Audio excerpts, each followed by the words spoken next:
Hi குட்டீஸ், நான் தான் உங்கள் நக்ஷத்ரா. இன்னைக்கு நாம் கேட்க போகிற கதை பொறுமையின் அருமை.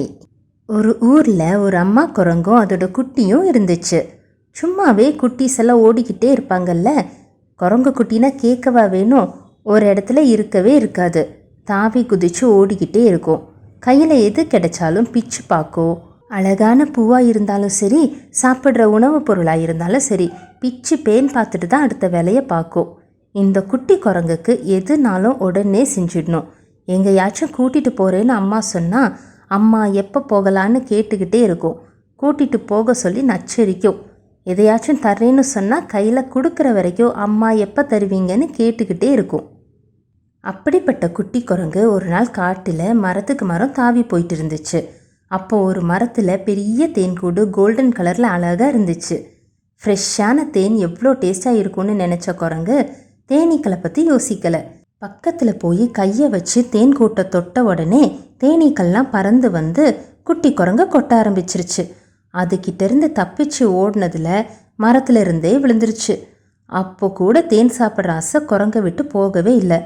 பக்கத்தில் போனாதானே தேனீ கொட்டும், நாம் இங்கே இருந்தே குடிக்கலான்னு ஒரு பெரிய குச்சி எடுத்து தேன் கூட்டை குத்தி ஓட்ட போட்டுச்சு.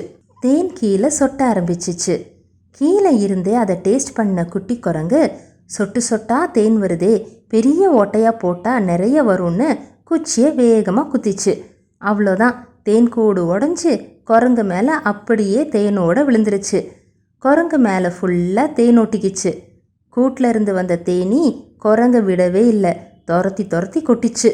ஓடி ஓடி டயர்டான குட்டி குரங்கு தப்பிக்க வழி தெரியாமல் பக்கத்தில் இருந்த குளத்துக்குள்ளே ஜம்ப் பண்ணிருச்சு. தேனீக்கெல்லாம் போனதும் குளிரில் நடுங்கிக்கிட்டே வெளியே வந்த குட்டி குரங்க பார்த்த ஒரு ஆந்தை, அவசரப்படாமல் பொறுமையாக இருந்திருக்கலாம்லன்னு கேட்டுச்சு. பொறுமையாக நின்று தேனீக்கிட்ட கொட்டு வாங்க சொல்கிறீங்களா ஆந்தையாரின்னு நக்கலாக கேட்டுச்சு குரங்கு. அதுக்கு சொல்லலை, தேனீக்கள் எப்போவுமே தேன் கூட்டை கட்டி தேனை உருவாக்கும்.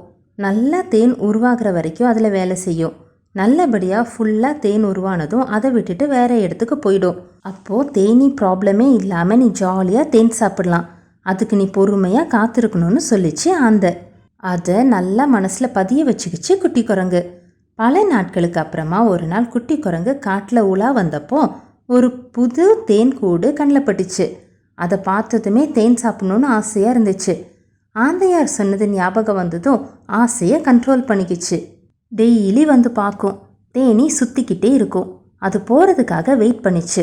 ஒரு நாள் 2 நாள் இல்லை, வாரக்கணக்காக டெய்லி போய் பார்த்துச்சு. சில வாரங்களுக்கு அப்புறமா ஒரு நாள் தேனியெல்லாம் கூட்டை விட்டுட்டு போயிருந்துச்சு. அதை பார்த்ததும் ஆனந்தமாக தேன் கூட்டுக்கிட்ட போய் தேனை எடுத்து சாப்பிட்டுச்சு. அவ்வளோ டேஸ்ட்டாக இருந்துச்சு. பொறுமையாக காத்திருந்ததோட பரிசை என்ஜாய் பண்ணிச்சு குட்டி குரங்கு. அதுக்கப்புறமா எல்லாத்துலேயுமே பொறுமையாக இருக்க கற்றுக்குச்சு. நீங்களும் கற்றுக்கோங்க, பொறுமையாக இருங்க. இந்த கதை பிடிச்சிச்சின்னா லைக் பண்ணுங்கள், ஷேர் பண்ணுங்கள், சப்ஸ்கிரைப் பண்ணுங்கள்.